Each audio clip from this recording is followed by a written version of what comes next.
Donc, A'udhu billahi minash shaitanir rajim, bismillahir rahmanir rahim, salatu wassalamu ala ashrafil mursalin, sayyidana wa habibana Muhammad wa ala alihi tahirin wa ashabihi an-nujum ajma'in. Donc, on va commencer notre intervention, notre conférence sur le sujet, on pourrait dire peut-être de ce qu'on pourrait appeler l'islamophobie. En tout cas, le titre est le suivant: Musulmans en France, défis et perspectives à la lumière de la sira du prophète Mohammed sallallahu alayhi wa sallam. On va parler plutôt sira en réalité, et de la sira du prophète sallallahu alayhi wa sallam, on va ensuite tenter de tirer des enseignements qui vont nous permettre de comprendre comment, par rapport à la voix du Coran et à la voix du prophète Mohammed sallallahu alayhi wa sallam, on devrait fonctionner, nous, musulmans de France. Voilà, surtout avec le climat actuel.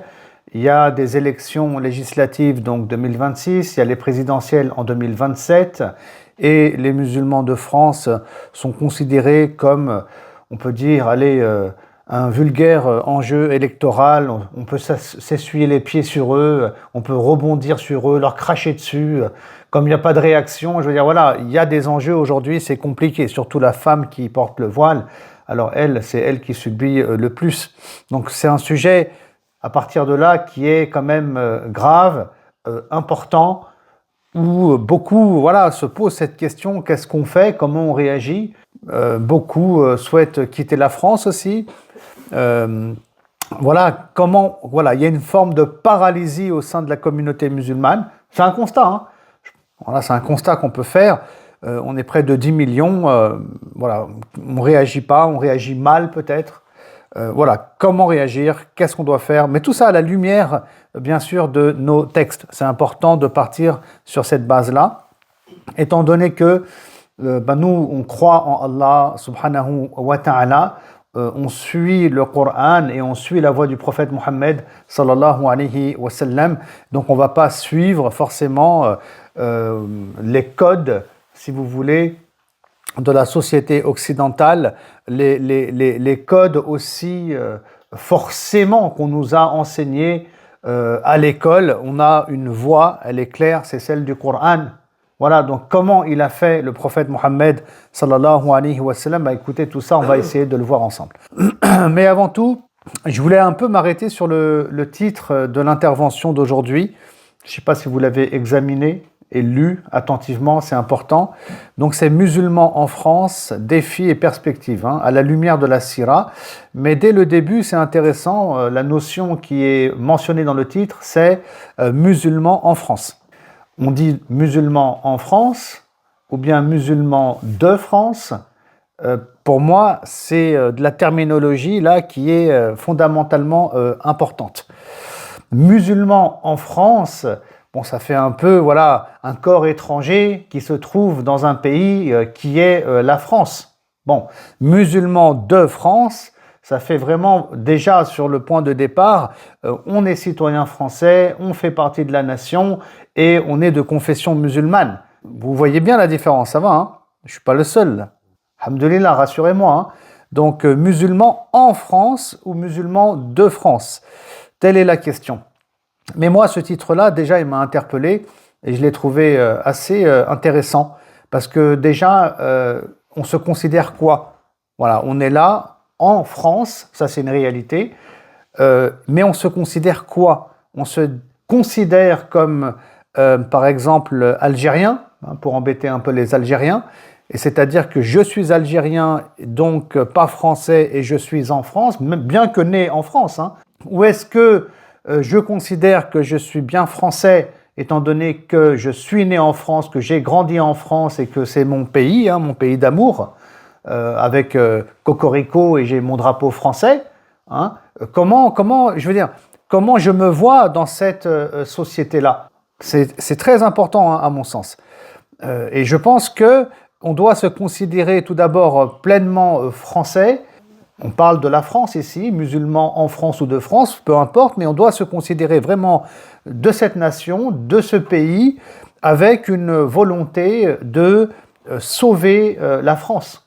Moi, Shakil Siddiq, je suis d'origine pakistanaise, je suis né en France, je me considère comme français avec une volonté de faire le bien pour la France et de sauver la France, qui en ce moment pour moi est dans un précipice. Vous voyez ? Donc maintenant, il y en a qui voient leur vie autrement. Non, je suis algérien, j'en ai rien à cirer de la France, qu'ils aillent en enfer. Peut-être, hein, je ne sais pas. Ou le Marocain, je ne sais pas comment lui va réfléchir. Le Malien, je ne sais pas comment il va réfléchir. Le Syrien, et Dieu sait qu'il y a aussi des Syriens ici à Lyon, lui aussi, je ne sais pas comment il va réfléchir, mais toutes ces réflexions, voilà, elles sont aussi en lien avec l'histoire. Parce que l'histoire qu'il y a entre l'Algérie et la France, c'est pas l'histoire aussi qu'il y a entre le Pakistan et la France. D'ailleurs, il n'y en a pas d'histoire réellement entre le Pakistan et la France. Donc voilà, le titre de l'intervention, donc c'est musulmans en France. Moi, j'aurais préféré musulmans de France, mais bref, c'est pas forcément important. Mais voilà, quand même, ça a son poids. Si on considère qu'on est des musulmans corps étrangers, mais en France, alors bien entendu qu'il y a une logique ici sur un thème dont on entend beaucoup parler, c'est la hijra. Hein, on doit faire la hijra. Ce mot-là, je ne l'aime pas beaucoup, je pense qu'il n'est pas pertinent, mais on reviendra dessus si on a le temps. Mais oui, voilà, si on ne se considère pas comme français, donc on est musulman, corps étranger en France, oui, après, c'est normal qu'on veuille partir de ce pays parce qu'on ne considère pas que c'est le sien et qu'on veuille partir vivre ailleurs. Donc ça, c'est une logique, vous voyez. Et alors que moi, j'estime que je suis musulman de France, j'ai aucun souhait de quitter ce pays. Je préfère, Inch'Allah Ta'ala, faire en sorte que ce pays et cette nation viennent à s'améliorer. Vous voyez, donc je suis en train de, voilà, je pense que le titre déjà, il est fort intéressant et on pourrait rentrer dans de nombreux détails. Mais restons focus sur l'islam et la sira. Et parlons maintenant de Mohammed, sallallahu alayhi wa sallam. Alors lui, c'est musulman en terre de la Mecque, de Quraysh, enfin en Quraysh, si vous voulez, qui est une tribu, ou est-ce qu'on va dire c'est un musulman de la Mecque, vous voyez, de la tribu de Quraysh? C'est aussi une question. Donc lui, le prophète sallallahu alayhi wa sallam, bah écoutez, la Mecque, c'est quand même le pays où il est né, le pays, on va dire la ville. Seulement à l'époque, la Mecque et Médine, bien qu'il y ait 500 km en gros qui les séparent, les uns et les autres se considèrent comme dans des pays différents, tellement le contexte vient à changer. Et donc le prophète sallallahu alayhi wa sallam, donc bien qu'il soit de Quraysh par rapport à son sang, c'est une distinction par rapport à nous, parce que nous, de notre sang, écoutez, on est lié peut-être à l'Algérie, au Maroc, au Pakistan et d'autres pays, mais le prophète, il évolue à la Mecque, il est né à la Mecque, il a grandi à la Mecque. Est-ce qu'il se considère comme Mécois? Voilà, ça c'est important. Alors qu'il est entouré de gens qui ne sont pas du tout musulmans. Ce sont des idolâtres.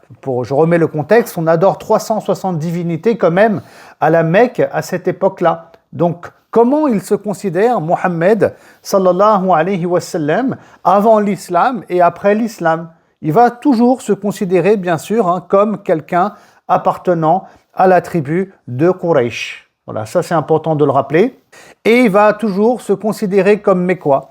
Et il va toujours vouloir faire le bien autour de lui. Le prophète Mohammed, sallallahu alayhi wa sallam, va suivre quelque part le modèle d'autres prophètes et messagers dont Allah nous parle dans le Coran. On peut citer ici Joseph, Youssouf, alayhi assalam. C'est un exemple qui est très intéressant, qui est prophète. Et Youssouf, il devient à un moment donné dans sa vie le bras droit du roi d'Égypte. Et le roi d'Égypte, il est idolâtre à cette époque-là. Et donc, en tant que croyant monothéiste, qu'est-ce qu'il fait Joseph? Il participe à la construction de la société en se considérant comme faisant partie de la nation égyptienne et peu importe les croyances des uns et des autres. Que fait Mohammed sallallahu alayhi wa sallam? Lui qui reçoit le Coran à la Mecque puis ensuite à Médine, il va suivre les traces des autres prophètes. Donc, il fait aussi le bien autour de lui à la Mecque en se considérant comme Mécois pour le bien des individus qui l'entourent, même s'il ne partage absolument pas sa foi à Mohammed, donc sallallahu alayhi wa sallam. Donc je voudrais commencer par ça pour introduire un peu le sujet et rappeler que le prophète sallallahu alayhi wa sallam, il est intégré dans la société, il participe à la construction d'une société meilleure et c'est comme ça qu'il était et quelle que soit la croyance des individus. Il y a une vision qu'on a très universelle aussi, on descend de Adam et de Ève.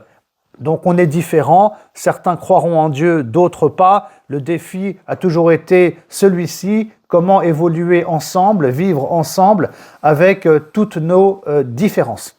Alors, pour mieux comprendre, on va citer des exemples. Alors, pourquoi j'ai introduit le sujet avant de donner des exemples de cette manière-là? Pour qu'on n'oublie pas en parallèle que nous, écoutez, on est musulmans, on est croyants, il y a le Coran, on est en France, c'est un pays qui est laïque, avec des juifs, des chrétiens, plein de religions.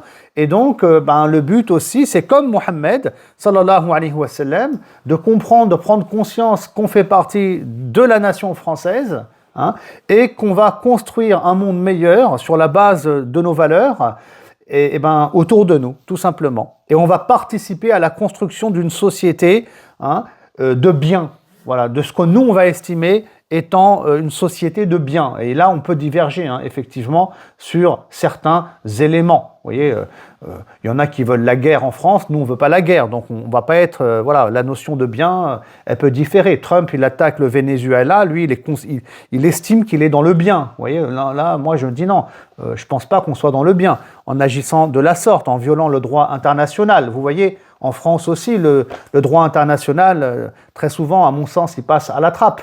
Donc on peut bien entendu diverger, mais je reviendrai dessus, Inch'Allah Ta'ala, dans un instant. Donc, remarque importante ici, le prophète, oui, il est intégré. Alors je vais donner peut-être deux exemples. Tout d'abord, l'exemple de la rénovation de la Kaaba. Le prophète sallallahu alayhi wa sallam, il a 35-36 ans environ, et les Mécois veulent reconstruire la Kaaba. Elle est devenue ancienne, les murs menacent de s'écrouler, et les différents clans de la Mecque, c'est un système tribal, comme je disais, les différents clans de la Mecque, donc, veulent ensuite, quand il va falloir poser la pierre noire, qui a une sacralité déjà chez les Arabes idolâtres, chaque clan veut avoir ce mérite de déposer la pierre noire. Voilà. Et ils ne vont pas arriver à se mettre d'accord. Et là, il y a un vieillard, un sage, il va dire, moi, ce que je vous propose, c'est quoi? C'est que le premier homme qui va rentrer par cette entrée-là de la ville, c'est lui qui décide de notre sort. Et c'est lui qui décide de qui place la pierre noire. Et cet homme qui va venir, parce que tout le monde accepte, c'est qui? C'est Mohammed sallallahu alayhi wa sallam. Et les gens, ils vont dire, tiens, c'est As-Sadiq al-Amin. As-Sadiq, le véridique, al-Amin, le digne de confiance. C'était des surnoms qu'on donnait à l'époque au prophète Mohammed sallallahu alayhi wa sallam.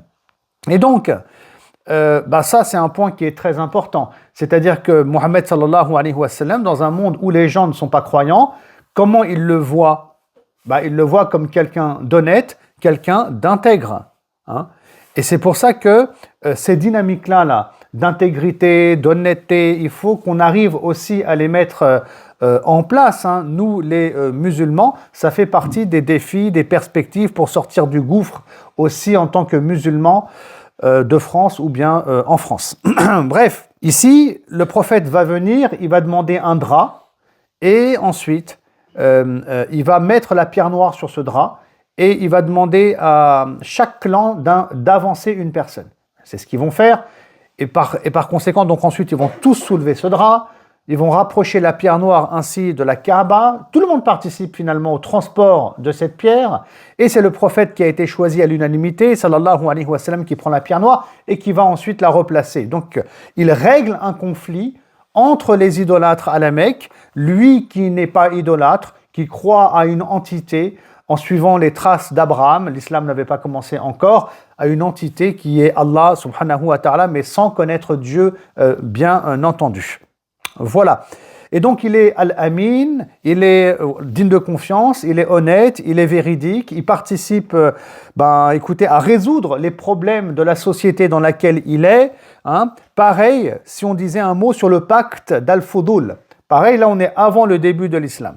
Je vous raconte l'histoire très rapidement. On a un commerçant qui est lésé dans ses droits parce qu'il y a un notable qui a acheté de la marchandise et il ne veut pas le payer.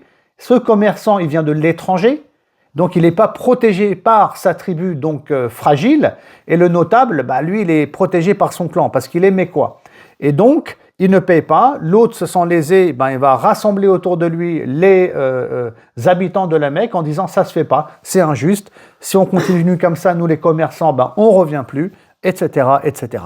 Là il y a 5 clans de la Mecque qui vont se regrouper, et qui vont promettre de récupérer l'argent et de résoudre son problème. Et donc ça sera même une loi qui sera instaurée à la Mecque, c'est-à-dire que toute personne qui a été lésée dans ses droits, qu'on a volés, peut rentrer en contact avec un de ces 5 clans. Dedans il y a le clan du prophète, sallallahu alayhi wa sallam, et eux ils interviendront. Vous voyez. Et le prophète sallam, une fois qu'il devient prophète, plus tard, il vient valider cette action-là, parce qu'il était présent quand le traité il a été signé, et il dira aussi que si les idolâtres venaient me voir à nouveau pour que je signe des accords comme ces accords-là, je serais le premier à signer. Et ça, c'est normal, étant donné qu'un musulman, quand il s'agit de lutter contre l'injustice, il doit être en première ligne, et il doit être exemplaire, et c'est aux gens de finalement le suivre. C'est comme ça qu'il est le prophète Mohammed sallallahu alayhi wa sallam. Donc ça, c'est la première des remarques.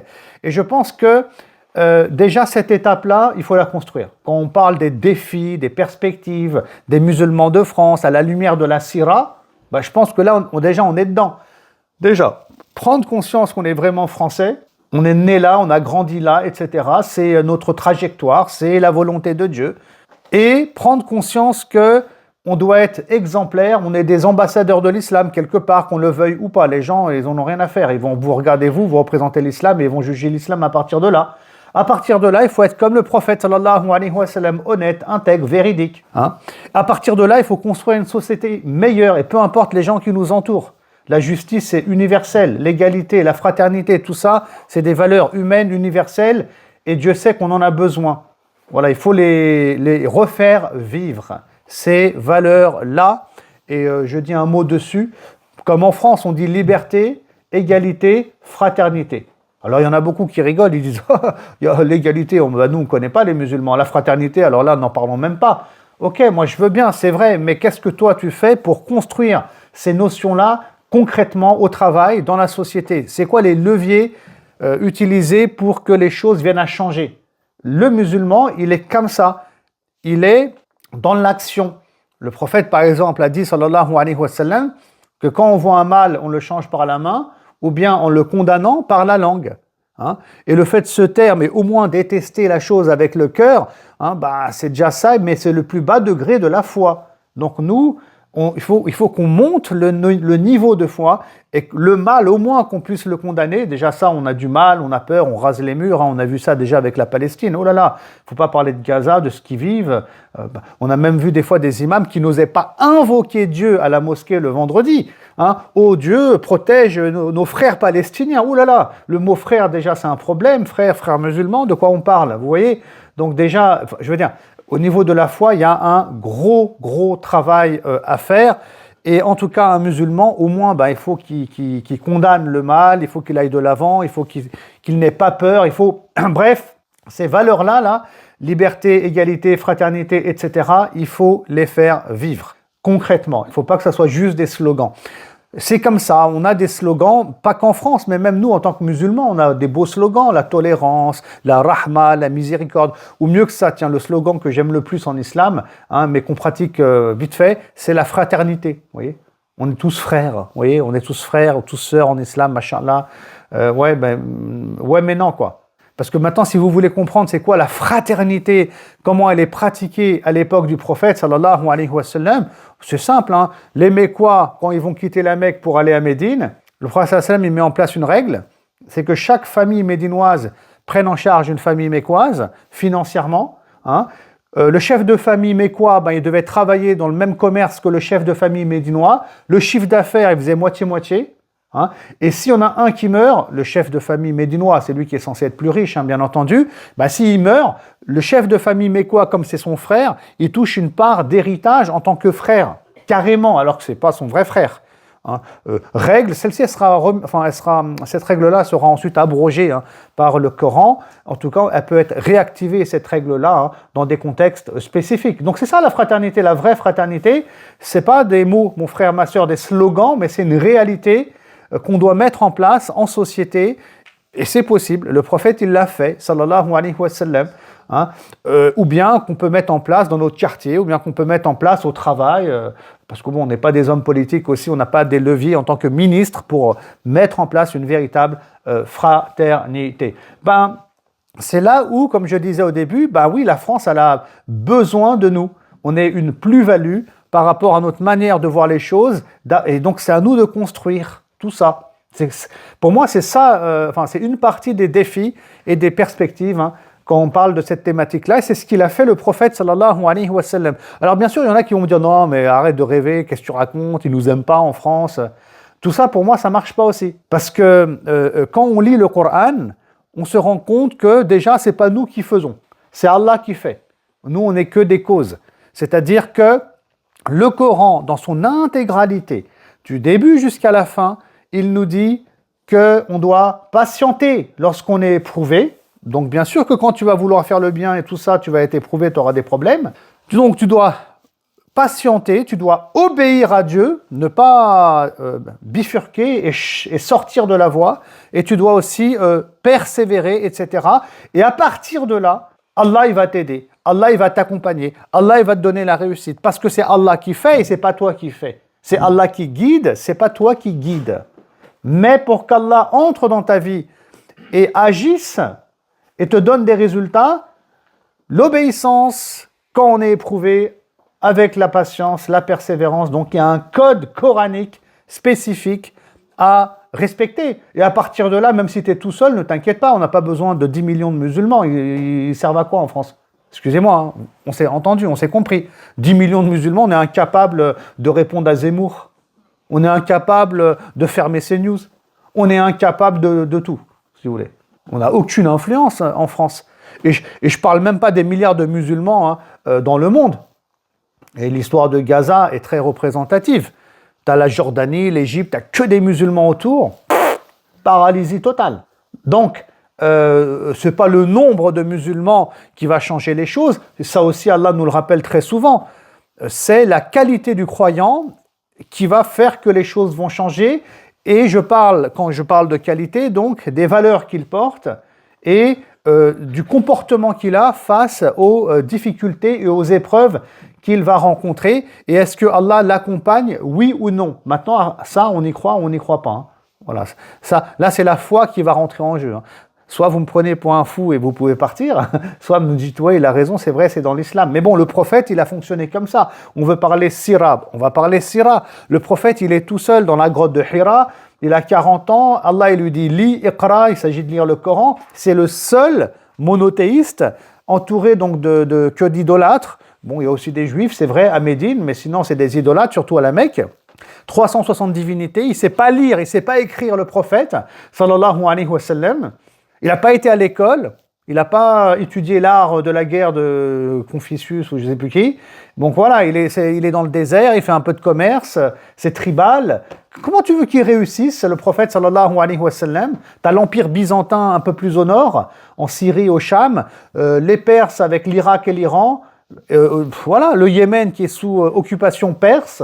Donc est-ce que le prophète sallam, il est là? Oh là là, je ne vais pas y arriver, je ne peux pas. Bah si, il peut. Allah subhanahu wa ta'ala d'ailleurs lui révèle la sourate Al-Fil en lui disant « Ne vois-tu pas comment Allah il a agi ?» Donc c'est Abraha qui était venu avec une armée du Yémen pour détruire la Kaaba, ils étaient 60 000. C'était l'année de naissance du prophète, sallallahu alayhi wa sallam. Donc voilà, ils ont voulu détruire la Kaaba, Allah il est intervenu. J'ai eu l'occasion d'écrire un livre dessus d'ailleurs. Mais entre autres, il y a des oiseaux qui viennent, qui jettent des pierres. Et cette armée-là a été contaminée aussi par la variole. C'est un sujet un peu long que je ne vais pas développer ici. Et ils ont été anéantis en fait par Allah réellement, subhanahu wa ta'ala. Et puis Allah démontre ici. Et d'ailleurs, cette sourate Al-Fil, elle est révélée dans la période mécoise, quand le prophète sallam et les musulmans sont opprimés, afin qu'ils comprennent que c'est Allah qui fait, c'est pas vous. Et ne vous inquiétez pas, Allah, s'il veut, il anéantit toute la planète d'ailleurs. Donc, le but, c'est pas ça. Hein. Donc vous devez apprendre à adorer Dieu, à patienter, à avoir des valeurs, etc. C'est ça le plus important. Et c'est ça qui vont construire les musulmans à la Mecque. D'ailleurs, la période mécoise, je vous fais un résumé, hein, la révélation elle dure 23 ans. Donc on a 13 ans à la Mecque, puis ensuite 10 années de révélation à Médine.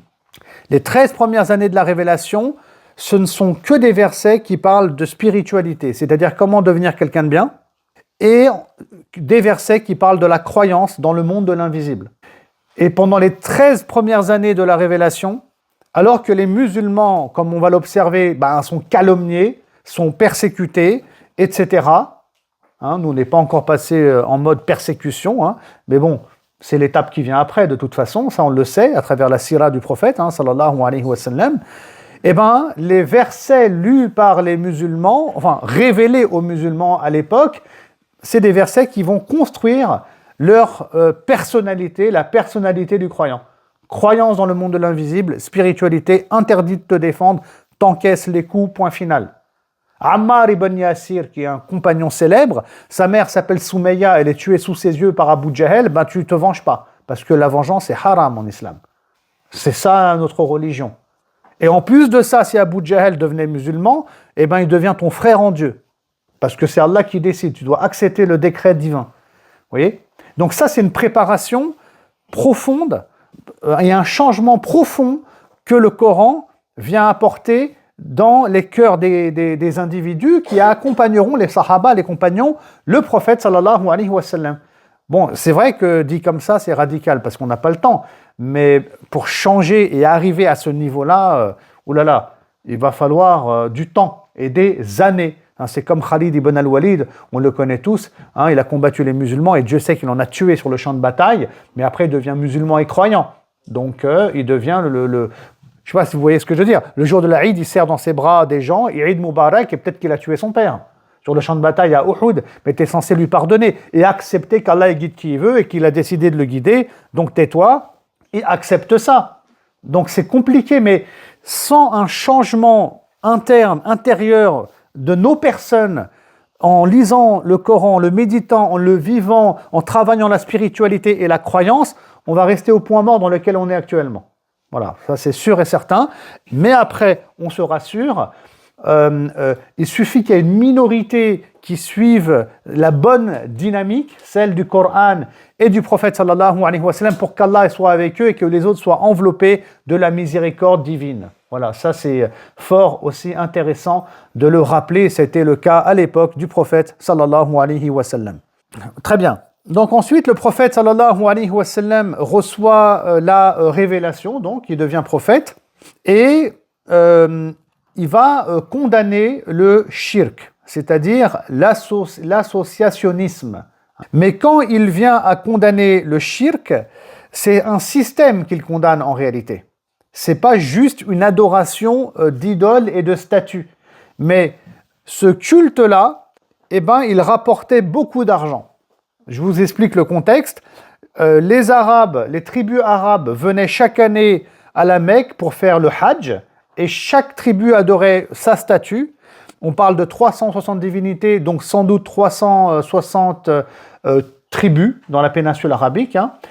Et pendant la saison du Hajj, les Mécois avaient un commerce, le marché de Oukaz, qui durait des mois. Ça leur permettait de s'enrichir. En même temps, ça leur permettait sur le plan politique de régner sur les Arabes de manière indirecte, parce que c'est un système tribal. Donc ils étaient, si vous voulez, puissants politiquement, les Mécois, et très puissants et très riches financièrement. L'idolâtrie rapportait beaucoup d'argent aussi.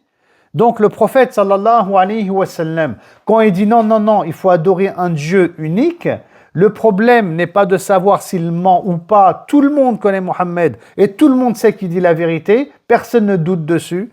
Non, le problème, c'est ton message qui pose un vrai problème, un préjudice au niveau politique et au niveau économique. C'est pour ça qu'on essaiera de faire taire le prophète sallallahu alayhi wa sallam et qu'on va le combattre.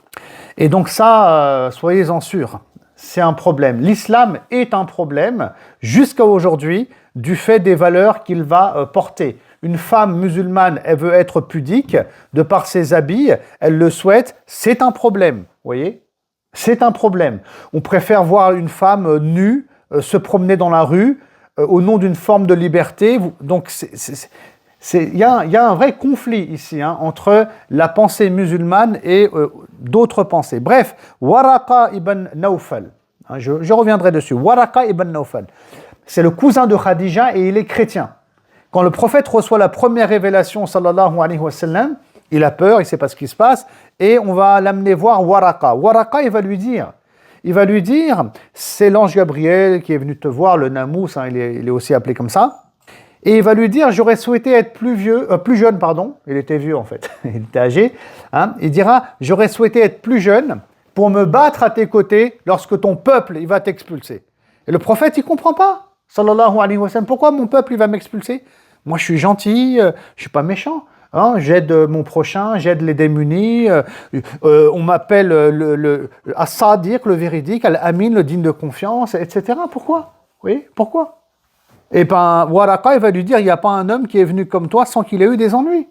Parce que tu as un message qui pose problème.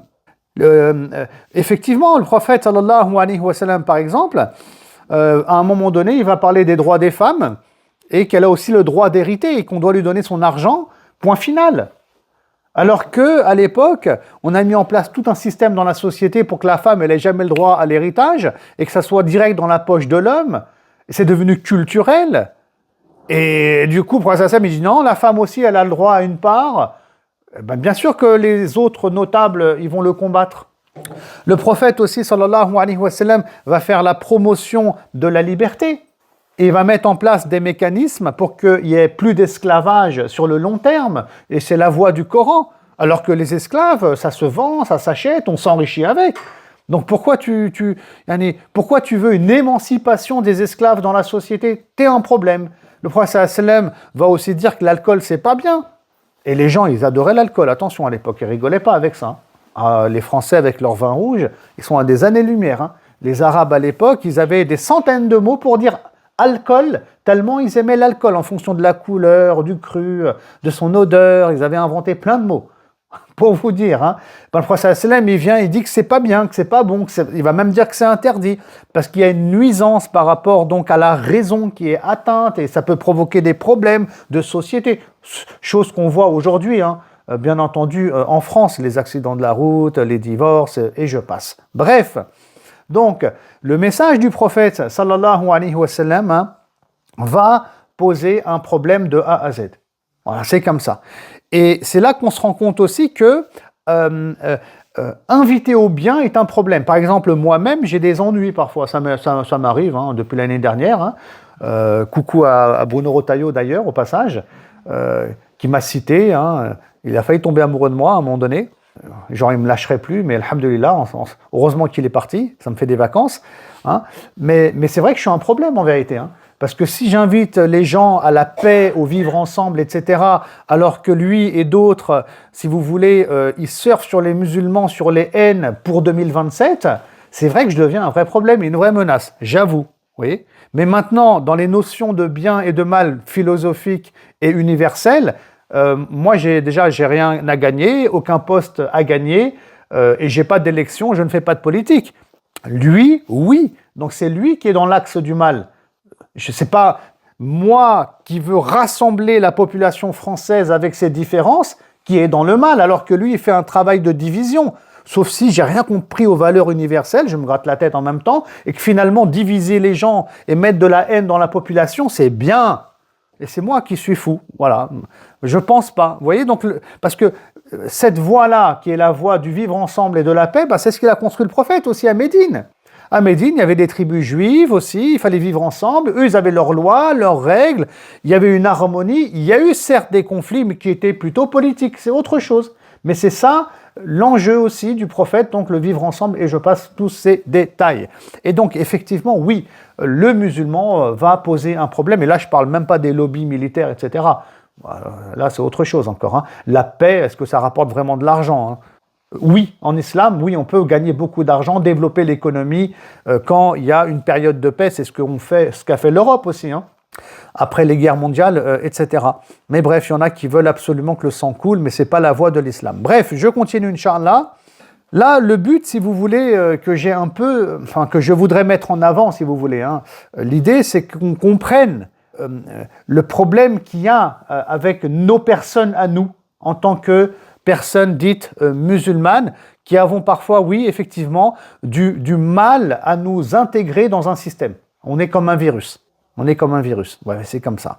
C'est le Coran qui n'a pas été falsifié par les hommes qui a généré ce virus en nous. Qu'on soit plus ou moins pratiquant, très pratiquant, le virus, il est là, vous êtes tous contaminés. Et ça devient aujourd'hui un problème.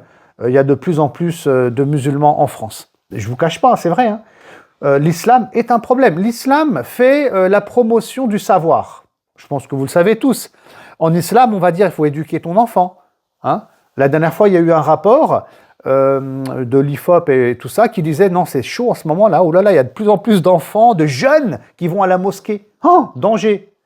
Comme si on préfère des jeunes qui se droguent, des jeunes qui brûlent des voitures. Oui, c'est mieux. Comme si aller à la mosquée était un danger, que l'imam allait faire de lui un terroriste, etc. Donc il y a... bref, je vous dis, l'islam est un problème. En islam, on veut éduquer les jeunes, on veut qu'ils réussissent à l'école. C'est vrai ou pas ? Dès lors qu'on fait le boulot pour que nos enfants réussissent à l'école, on va citer Al-Kindi par exemple, qui a eu des problèmes ici à Dessine, on pourrait citer Averroès, etc. Eh bien, ils se font tous tacler. Et je vous le dis clairement, le représentant du ministère de l'Intérieur devant le juge, même ici à Lyon, va vous dire « Ouais, non mais, si on vous laisse faire, demain c'est vous qui gouvernez la France. C'est vous qui allez gouverner la société. Parce qu'on est en train de construire une élite. Donc on ne veut pas des musulmans qui réussissent à l'école. La réalité, elle est là. Je vous le dis, ça se dit aujourd'hui publiquement, sans pudeur. Parce qu'on est à une époque, 2026, qui est étrange, où les gens font le mal sans pudeur. Maintenant, ils te disent les yeux dans les yeux, qu'ils sont racistes, et alors, qu'est-ce qu'il y a ? Voilà, qu'est-ce qu'il y a ? Maintenant, c'est comme ça, c'est le monde moderne, nouveau. Il me fait un peu rire, d'ailleurs, ce monde-là. Subhanallah, on continue, Inch'Allah, on va garder notre calme. Tout ça, voilà, l'idée que j'aimerais que vous compreniez, c'est que voilà, l'islam a des valeurs, effectivement, on a des principes, mais ces principes-là, c'est considéré comme un problème. Alors, du coup, comment réagir ? Comment réagissait le prophète, sallallahu alayhi wa sallam ? Je vous le dis dès maintenant, il ne rebondissait pas, il ne les calculait pas. Lakum dinukum waliyadin, Allah dira à vous votre religion et à nous la nôtre. Et le prophète il continuait à aller de l'avant, il fait le bien au point final. Il n'a pas l'ambition de politiser les choses, de prendre le pouvoir ou de s'enrichir, c'est pas ça le but. Il fait le bien, il a des valeurs. Les autres, ils sont pas contents, ça va rien changer. Ça va rien changer. Donc, le prophète il va aller de l'avant, alors on va commencer à le calomnier. On va en parler, on va le calomnier. Ensuite, il y aura des persécutions physiques. On va tout faire pour le faire taire. Mais lui, il ne calcule pas. Il continue, le prophète, sallallahu alayhi wa sallam. Quand il ne peut plus continuer à la Mecque, il ira à Médine et continuera à Médine. Quand on va l'attaquer, on le menace, guerre, machin, il va se défendre, le prophète, sallallahu alayhi wa sallam. Dieu révélera des versets où on peut se défendre avec des armes. Mais le prophète fera tout quand même pour arriver à la paix, car c'est à travers la paix qu'on communique et que lui, en tant que Rasoul, pourra communiquer son message. Et c'est là qu'il y aura des accords de paix qui seront signés avec ses ennemis, qui sont les accords de paix de Hudaybiyah. Et le prophète sallam continuera sa mission, les gens adhèrent, beaucoup embrassent l'islam et en même temps adhèrent à un système de justice sociale, économique, qu'on peut constater dans le réel. Comme je vous ai dit tout à l'heure, il y a des valeurs, elles sont théoriques, mais il faut les rendre réelles. Et bien, les gens vont constater ces valeurs réelles, vont les vivre. Vous voyez, ce qui va déranger le bien de la population et des êtres humains, bien entendu, va déranger qui ? Toujours les mêmes, les pharaons, quoi. Pharaon face à Moïse, Abu Jahl face au prophète, sallallahu alayhi wa sallam, ceux qui défendent leur pouvoir, leur argent, leur portefeuille, etc., etc. Ça changera jamais. Mais ce qui est important ici, c'est qu'un musulman, un vrai croyant, il va pas baisser les yeux, il va pas vendre son âme au diable, et il est dans une forme de résistance pacifique, dans le sens où il ne va pas se soumettre à l'oppresseur, et il va de l'avant. Soumayya, j'en ai fait allusion tout à l'heure, me semble-t-il, la mère de Ammar ibn Yasir, elle sera même tuée à un moment donné. Après, le musulman, il a une vision vaste de la vie. Il y a la vie d'ici-bas, Après, il y a la mort, c'est une porte, on l'a ouverte. On rentre dans la vie éternelle, enfin, et tant mieux. Hein, c'est la vie après la mort au paradis. Eh bien, Soumeya, elle a traversé ces étapes-là, et d'ailleurs elle est au paradis actuellement, parce qu'elle est considérée comme martyr, et Dieu dit dans le Coran que les martyrs sont vivants auprès d'Allah à recevoir leur subsistance. Donc elle n'a pas baissé la tête, Soumeya. Et c'est quoi son crime finalement? Bon, est-ce qu'elle a tué quelqu'un? Est-ce qu'elle a volé quelqu'un? La réponse est non. Elle est restée digne, elle est restée fière. C'est pour ça que le musulman aujourd'hui doit être fier de ses principes. Mais avant ça, il doit les connaître. Et elle en est morte. Bon, maintenant, pour ceux qui ne sont pas capables d'aller dans ce sens, il y a une option qui est donnée, c'est de cacher sa religion, de raser les murs. On n'en est pas à là pour l'instant. Ça, c'est vraiment quand les persécutions vont arriver, vous savez, au niveau des Ouïghours en Chine, ou bien de la Birmanie. Donc là, il y a d'autres options. C'est-à-dire qu'on peut renier sa foi afin de protéger sa vie, et renier sa foi ici, donc, verbalement, pour se protéger. Donc il y a d'autres leviers ici, mais on n'en est pas à là, walhamdulillah. Mais comme disaient les ulama, rester digne et fier, même dans ce genre de contexte, quitte à être tué, comme Soumeya, c'est mieux car tu as le degré de shahid et de martyr. Après, chacun, il est libre de faire, bien sûr, ses choix, et on ne peut pas imposer un choix spirituel ici à quiconque. Par contre, ce qui peut me déranger, moi, c'est d'entendre des musulmans qui, parfois, me disent non, rase les murs, pourquoi tu veux résister, pourquoi tu veux, contredire l'oppresseur, non, il faut se taire, en ce moment c'est chaud pour les musulmans. Un musulman qui dit ça, non, ça c'est une porte et une voie vers le nifaq, vers l'hypocrisie. Et Dieu sait que l'hypocrisie, c'est pas bon. On a une sourate aussi dans le Coran qui s'appelle comme ça, la sourate al-Munafiqun. Donc là, vous allez vriller, mais pas du tout dans le bon sens. Un musulman, il ne va pas vendre son âme au diable parce qu'il a peur de l'oppresseur quand même. C'est compliqué ça. Donc non. D'ailleurs, quand je parlais tout à l'heure de valeurs qui sont pratiquées par les musulmans comme la fraternité, j'ouvre ici une parenthèse aussi. Il y a des valeurs en ce moment, en tant que musulman, on doit travailler sur lesquelles on pourrait faire des séminaires, des conférences, voire des colloques. Par exemple, le courage en islam. Donc il faut changer, le disque il est rayé, là, ça y est. Années 90, on n'y est plus. Aujourd'hui, là, 2026, les vrais sujets, c'est le courage en islam. Comment devenir courageux? La fierté de ses principes en islam. Pourquoi le musulman n'est pas fier, tu vois? Résister ou ne pas résister face à l'oppression. Quel choix faire? Tu vois, il y a plein de thématiques aujourd'hui dont on ne parle pas, mais qui sont beaucoup plus pertinents. Le musulman optimiste, tu vois, parce qu'aujourd'hui on est très pessimiste aussi.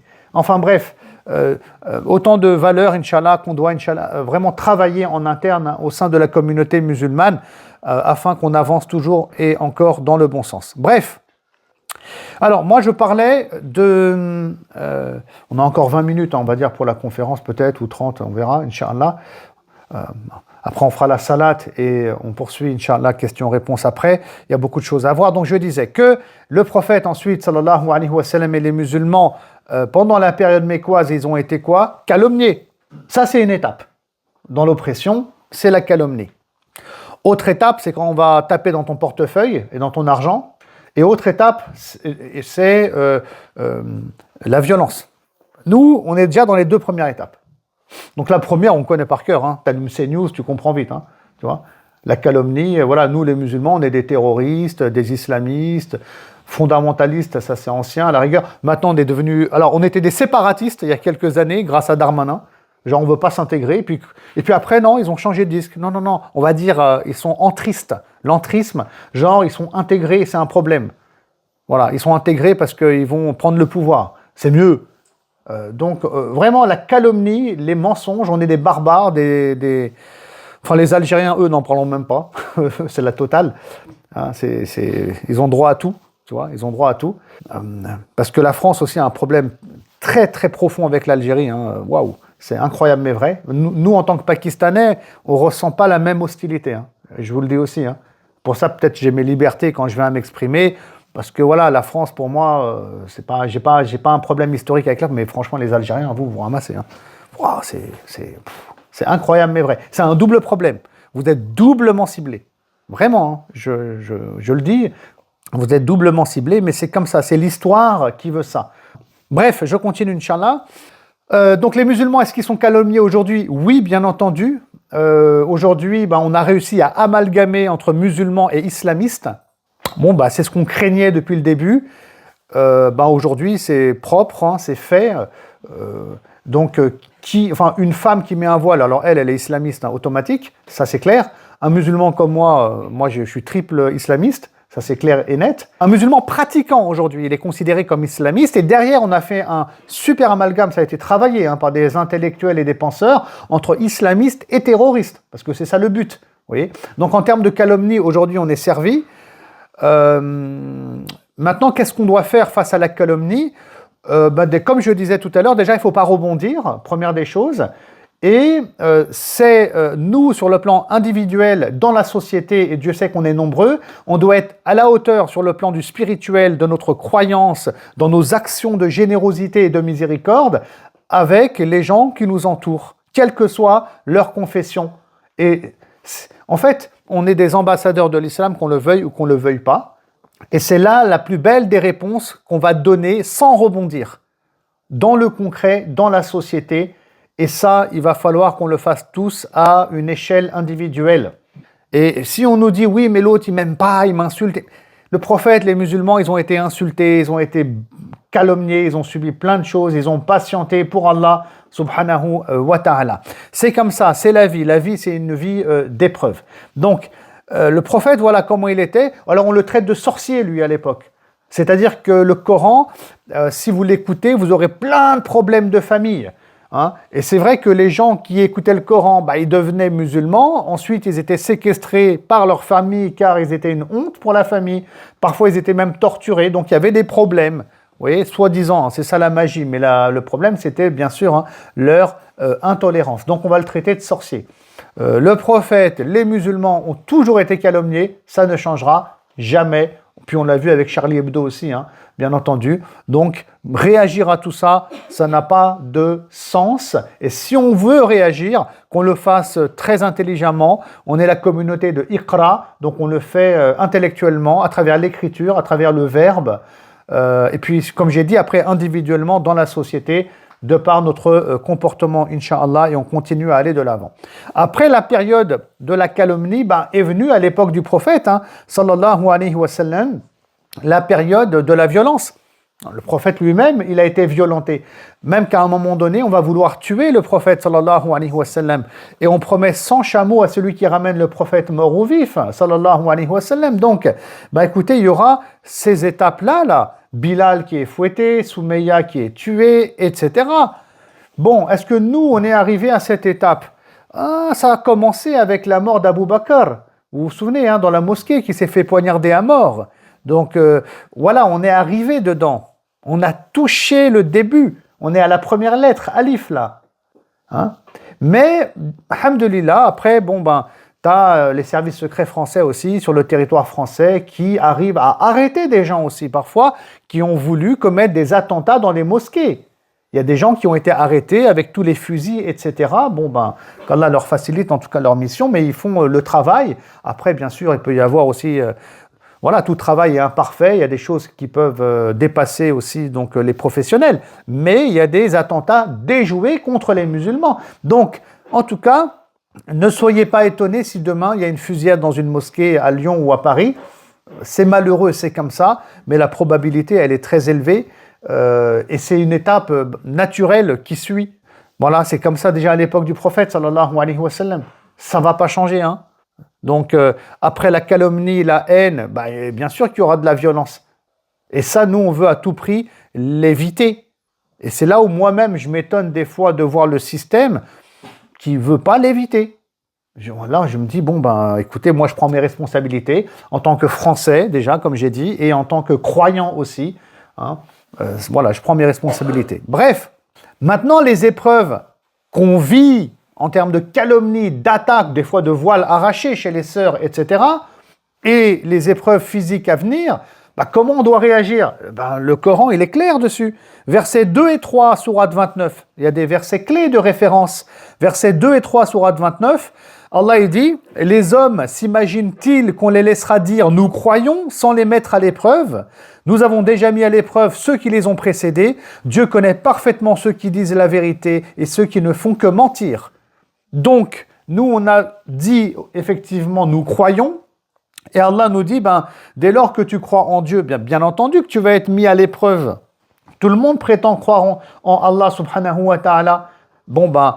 Face à l'épreuve, voyons quel est le niveau de ta croyance. Et si tu patientes devant l'épreuve, je l'ai dit tout à l'heure, si tu restes obéissant devant l'épreuve et que tu persévères, tu réussis l'épreuve. Et quand tu réussis l'épreuve, qu'est-ce qui se passe? Tu te rapproches d'Allah. C'est à travers les épreuves qu'on se rapproche davantage d'Allah. Et tu as encore plus de soutien d'Allah subhanahu wa ta'ala. Et les musulmans à l'époque sont éprouvés. Et se rapprochent de Dieu à travers leur patience, etc. Et quand tu es très proche ensuite de Dieu, et que tu patientes, et que tu persévères, et que tu es dans l'obéissance, Allah intervient.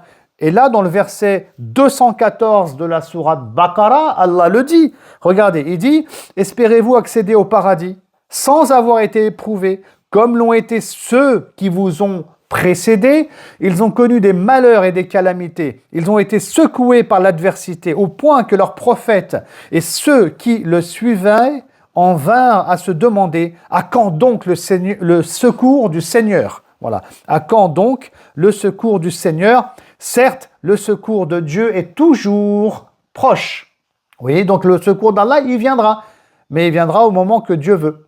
C'est pas au moment que toi tu veux. Et donc, c'est comme Joseph. Il est beaucoup éprouvé. Youssouf alayhi salam, on le jette dans un puits. Il va en prison ensuite parce que il est accusé de tentative de viol par Zulaykha. Il lui arrive plein d'épreuves, mais il patiente et persévère. Il reste dans l'obéissance. Il fera jamais le mal. Subhanallah.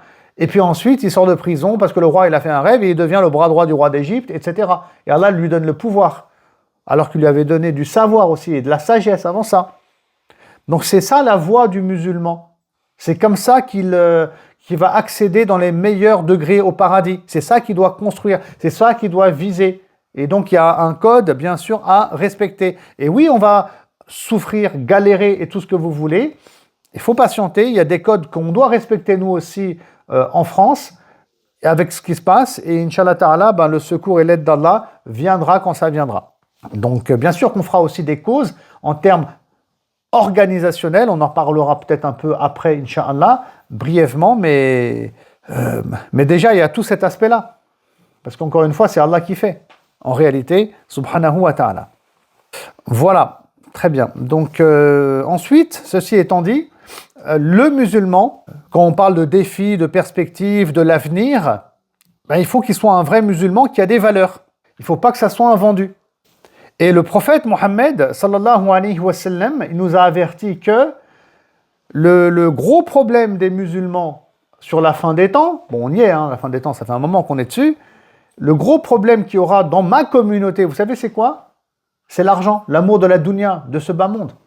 Et donc, nous en tant que musulmans, très rapidement, dès lors qu'on parle argent, dès lors qu'on parle pouvoir, on aime ça et on tombe dedans. Et ça, c'est les piliers de ce bas monde. Quand on étudie la spiritualité, on sait qu'il faut faire attention à l'amour du pouvoir, à l'amour de l'argent et à l'amour du prestige. Des piliers très importants. Et donc, dans les défis à venir et des musulmans de France, il faut qu'on travaille notre spiritualité afin de nous purifier de l'amour de la dunya. Sinon, on ne va pas y arriver. Je me souviens, il y a des décennies, depuis les années 90, on va dire, les musulmans ou bien les instances disaient que il faut qu'on s'organise politiquement, il faut qu'on fasse de la politique pour nous protéger par rapport aux lois islamophobes et je ne sais pas quoi. Déjà à l'époque, je disais, non mais attendez, les gens, vous voulez qu'ils fassent de la politique, les musulmans, mais ils sont pas prêts spirituellement. Zarma, il va rentrer en politique, et il va changer les choses pour que Sarkozy devienne un saint. Un homme pieux. Mais non, tu vas devenir comme lui, c'est lui qui va te manger, c'est lui le loup. Tu n'es qu'une brebis. Tu vas devenir comme tout le monde. Et c'est ce qui s'est passé. Les gens, ils font carrière en politique, ils n'ont rien sauvé. Je veux dire, en 2026, on peut faire un constat quand même. Il n'y a rien qui a changé positivement. Les gens, ils font leur carrière, leur argent, ils ont du pouvoir parmi les musulmans, et à la fin, rien comme changement en interne. Donc quand on rentre dans ce monde-là, on rentre avec des valeurs, avec des principes et on mène des luttes afin que les choses changent réellement, hein, et c'est pas nous qui nous faisons changer et utiliser ensuite pour arnaquer les musulmans derrière et pour les orienter. C'est pour ça que, je le disais tout à l'heure, je le répète ici, il faut construire la personnalité musulmane en France et dedans, il va falloir aussi le détacher, le déconnecter des biens de ce bas monde. C'était comme ça qu'il était le prophète aussi, sallallahu alayhi wa sallam. À son époque, on va lui envoyer un notable de la Mecque qui s'appelle Utba afin qu'il négocie le silence du prophète sallallahu alayhi wa sallam.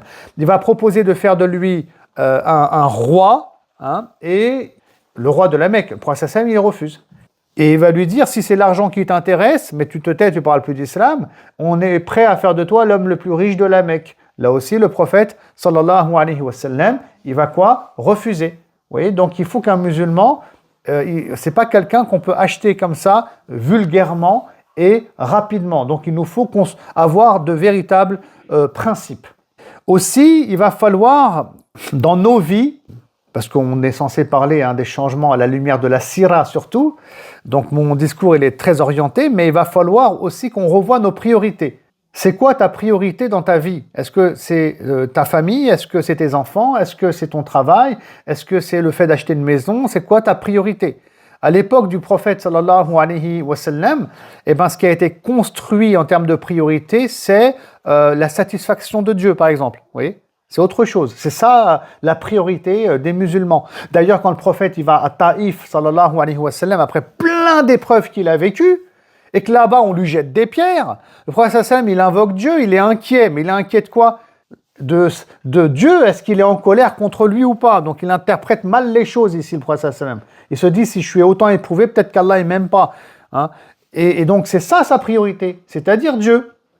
Donc quelle est notre priorité? Donc à un moment donné aussi, il faut que tous les musulmans viennent à revoir leurs priorités de vie pour que les choses aussi changent positivement et évoluent. Parce que si ta priorité c'est d'avoir une maison, d'avoir un bon travail, quand il y a des musulmans qui vont être opprimés, tu vas te taire, hein. Je te le dis. Hein. Déjà au travail, quand il y en a un, il se fait virer, miskin, il n'a rien fait, déjà tu vas baisser tes yeux, parce que toi, tu ne veux pas perdre ton boulot derrière, donc tu participes quelque part à l'injustice, donc il faut faire attention. Le système, il est comme ça ici, hein. Il est vraiment comme ça. Donc c'est quoi tes priorités? Donc il va falloir les revoir. Et en tant que croyant, cheminant vers Dieu, c'est important le cheminement vers Allah, le spirituel, il va falloir aimer Dieu et son messager plus que tout. Voilà, ça c'est quelque chose aussi qu'on doit travailler. C'est des vraies thématiques. Et ça me fatigue aussi d'ailleurs de voir plein de bouquins qui ne sont pas assez pragmatiques à mon sens. On va te parler de l'amour de Dieu et de son prophète. Ok, j'ai bien compris, tout le monde a compris la leçon. Hein, si on fait un contrôle, tout le monde va le réussir. Mais le problème, c'est comment apporter cet amour-là dans le réel, dans nos comportements et sur le terrain. Ça, c'est un des défis auxquels il faut répondre. Comment rendre pratique, réel, pragmatique le théorique? On a tout plein de beaux slogans, mais en termes d'application, il n'y a rien. C'est un enjeu. Voilà. À l'époque du prophète, ils étaient ignorants, dans le sens où ils ne savaient pas lire et écrire, donc ils ne se prenaient pas la tête avec le Coran, juste ils le pratiquaient. Voilà. Il reçoit et il pratique. C'est ça la dynamique d'origine, bien entendu, donc, de l'islam, et il faut revenir dessus. Je ne dis pas qu'il faut être ignorant, je dis juste qu'il faut revoir nos priorités, Inch'Allah. Pour terminer mon intervention, je voudrais aller ici sur quelques éléments un peu plus pragmatiques, Inch'Allah, puis on verra pour les questions après. Donc, en termes de solutions pratiques, comment faire pour aller de l'avant? Donc, il y a la notion de sacrifice qu'on doit développer en nous. Nous, musulmans de France, on doit apprendre à sacrifier de notre temps. J'ai parlé, moi, de priorité à revoir, mais il va falloir sacrifier de notre temps. Il n'y a pas que... Je veux dire, si tu veux que les choses changent, hein, si toi, tu penses juste, genre, il y a le boulot, il y a ma femme ou mon mari et mes enfants, et ça s'arrête là, après, tu as Netflix et tout ça, quoi. Hein. Je veux dire, et la salle, on va pas avancer. Il va falloir que tu consacres du temps aussi à faire le bien. Je ne dis pas à la communauté musulmane, mais à faire le bien d'une manière ou d'une autre dans la société pour que tu apportes quelque chose de positif. Chacun par rapport au profil qu'il a, par rapport au parcours qu'il a, par rapport à la culture qu'il a. Je veux dire, on est tous très différents. Donc chacun qu'il voit comment il peut, si vous voulez, provoquer la satisfaction d'Allah, subhanahu wa ta'ala, tout simplement en fait. Hein. Donc ça, il faut le travailler pour se reconnecter à Allah et chaque personne devrait faire ce travail-là. Ensuite, par rapport aux solutions pratiques aussi, il faut qu'on revoie notre manière de vivre l'islam, à mon sens, et il faut qu'on ait un regard beaucoup plus universel. Beaucoup plus universel. Hein. Très sincèrement, en France, moi je réfléchis plus, je veux dire, par rapport au peuple de manière générale que la communauté musulmane. Ça aussi, c'est un regard important. C'est-à-dire, je vais vous donner des exemples. La générosité, c'est important en islam et on est généreux, walhamdulillah. Hein. Il y a la zakat, il y a les sadaqas qu'on fait pour la mosquée, pour les projets musulmans, etc.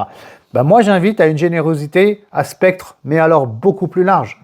Avec même tous les non-musulmans qui nous entourent. Le prophète, il était très généreux, sallallahu alayhi wa sallam. Les idolâtres, ils venaient le voir à Médine et ils savaient que quand tu demandes un truc au prophète sallallahu alayhi wa sallam, il te le donne, même si lui, il n'a rien à manger. Et il donnait à tous ces gens qui n'étaient pas croyants, avec espoir qu'ils se tournent vers Dieu en voyant et en vivant la générosité de l'islam, et s'ils ne se tournent pas vers Dieu, au moins qu'ils deviennent des gens qui aiment les musulmans et qui vivent pacifiquement avec les musulmans, qu'il n'y ait pas d'hostilité, au moins ça, je veux dire, c'est le minimum. Donc la générosité, oui, c'est une arme de destruction massive par rapport à l'oppression, à l'injustice et au système, clairement. L'islam, c'est pas propagé par l'épée, mais par la générosité à cette époque-là. Et ça, c'est très important. À une époque où il y a de l'inflation, voilà, on vit tous l'inflation, on sait de quoi on parle. Aujourd'hui, avec ton salaire au SMIC et en CDI, c'est chaud. La classe moyenne, elle est en train de mourir actuellement en France.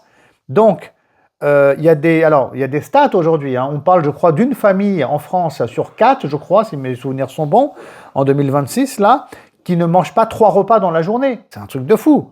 C'est énorme. Les restos du cœur, ils sont débordés. Et donc ici, nous, on peut apporter beaucoup. Et Dieu sait que les Maghrébins, les Arabes de manière générale, sont très, très généreux. Donc ça, c'est vraiment un levier qu'on doit utiliser. Et puis, on l'utilise plutôt bien pendant le mois du Ramadan. Pendant le mois du Ramadan, j'ai pu voir, par exemple ici, tu as des mosquées qui offrent des repas tous les jours pendant le mois du Ramadan. On ne peut qu'encourager à cela, même pendant l'année. Hein.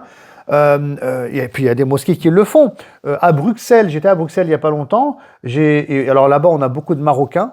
Hein, on a beaucoup de Marocains qui, eux, c'est historique. C'est comme ça, à Bruxelles. Pendant le mois du Ramadan, les restaurants, c'est payant le restaurant. Et ben, à l'iftar, c'est la soupe gratuite pour tout le monde. Et n'importe quel passant, il vient, on s'en moque de sa religion, il vient, il peut boire sa soupe gratuitement en fait. Et les gens sont toujours étonnés de voir cette générosité venant des Maghrébins. Et ça, il faut le travailler. Il faut aller dans ce sens. Parce que à un moment donné, il y a des gens entre CNews et toi qui lui offrent à manger. C'est qui va écouter? C'est qui va respecter? Je vous le dis, c'est celui qui offre à manger. C'est le réel, c'est le terrain, c'est son vécu. C'est plus là le blablabla de CNews. Et c'est pour ça que c'est des actions qu'on doit organiser, mener dans la société française. Bien sûr, on va dire, ouais, mais tu veux islamiser la France. Eh ben, tu sais quoi? Lakum dinukum waliyadin, le mur, il est là-bas, rentre dedans, fonce, bismillah, appuie sur la 4e. Parce que l'idée, c'est pas d'islamiser la France, l'idée, c'est de faire le bien en France. Maintenant, si les gens deviennent musulmans, eh ben, tant mieux pour eux. Et s'ils ne le deviennent pas, au moins qu'il n'y ait pas d'islamophobie et qu'on ne nous casse pas les oreilles à nous attaquer. Et puis chacun, il fait ses choix. Chacun, il répondra de ses actes devant Allah. Yawm al-Qiyamah, ils n'ont pas les gens à répondre de leurs actes devant nous. On n'est pas leurs juges. Ils n'ont pas de compte à nous rendre, les gens. Voilà, donc tout ça, il faut le construire. On parle beaucoup de fraternité. Il y a une fraternité plus humaine à construire. Comme j'ai dit, il faut une vision plus universelle, même dans le domaine de la da'wa. Alhamdulillah, j'ai beaucoup de gens qui me suivent, qui sont des fois chrétiens, des fois juifs ou athées, qui m'écoutent. Et je suis très content d'ailleurs. J'ai eu des élèves non musulmans parfois aussi. J'en ai eu souvent d'ailleurs. Et ça se passe très très bien. Et on discute. Et puis on peut même débattre. Mais c'est ce rapport-là qu'il faut construire. Je répète, une fraternité humaine. Le prophète, sallallahu alayhi wa sallam, il s'entendait très bien avec plein de gens qui n'étaient pas croyants. On pourrait citer par exemple Abdallah ibn Urayqat, son guide lors de l'hégire, lorsqu'il quitte la Mecque pour aller à Médine. On peut citer Al-Mut'im ibn Adi et on peut en citer plein d'autres encore. Voilà, donc ces relations-là, nous on a l'opportunité de les vivre positivement. Ici en France, il faut les vivre, bien entendu. Parmi les choses qu'on devrait développer aussi en France, par rapport à tous ceux qui nous attaquent et qui nous embêtent, c'est de nous défendre en justice. Donc ça, maintenant, 2026, ça doit être automatisé. Automatisé. J'ai eu des réflexions l'année dernière longues sur le sujet, puisque moi-même j'attaque en justice pour vous dire le ministère de l'Intérieur et Madame la préfète du Rhône-Alpes. Coucou, c'est pas un live, mais c'est pas grave. Pour diffamation, parce qu'apparemment je serais un méchant islamiste qui aime pas les femmes, qui aime pas les Français, qui aime personne. C'est comme ça, c'est la vie. Donc j'ai longuement réfléchi, est-ce que j'attaque en justice, pas en justice, j'ai pas envie que ce soit médiatisé, j'ai pas envie de ceci, j'ai pas envie de cela, machin. Au final, j'ai attaqué en justice. Voilà, j'ai pris un avocat, Maître Guez, pour pas le citer, qui est très bien d'ailleurs. Et puis finalement, je me rends compte que non, j'ai fait vraiment le bon choix. Parce que sinon, en fait, ces gens-là en face ne cesseront de vous diffamer, ne cesseront de parler sur vous, ne cesseront de vous attaquer. Oh, vous allez rentrer dans un cercle vicieux. Vous savez quoi? Vous prenez un avocat, vous allez le massacrer en justice. Le constat aujourd'hui, il est facile et simple et clair. À plus de 95%, on gagne en justice. C'est comme ça. Et la justice, elle tient la route encore en France, et Dieu merci. Et je ne peux que encourager. Aujourd'hui, le mot d'ordre, je vais vous le dire autrement. Chez tous les musulmans, croyez-moi, j'en connais des structures, des musulmans. Tout le monde aujourd'hui est unanime pour dire, il y en a un qui est embêté, il attaque en justice. Une sœur, elle a vécu un truc avec son voile, on l'a embêté, t'attaques en justice. Attaquer tous en justice, il faut les rendre fous au niveau des tribunaux. Alors, je vous dis, quand je dis ça, maintenant, il y a même des articles qui sortent qu'on invite, moi, Shakil, à un djihad judiciaire. Je vois là, ça existe. Et vraiment, ils nous font des échecs et maths de partout. Et djihad judiciaire. Tapez djihad judiciaire, vous allez voir sur Google. C'est pas ça, il y a une justice en France et Dieu merci, elle fonctionne. Et puis tant mieux. Bon, écoutez, on doit... Voilà, tout le monde doit tendre vers ça. Mais par contre, ça coûte cher. Effectivement, si tu veux te défendre en justice, je vais arrondir, mais ça coûte dans les 4-5 000 euros peut-être. Et tout le monde n'a pas 4-5 000 euros à mettre. Alors comment faire? Nos frères qui sont à Orléans ont trouvé une belle solution. J'ai beaucoup aimé.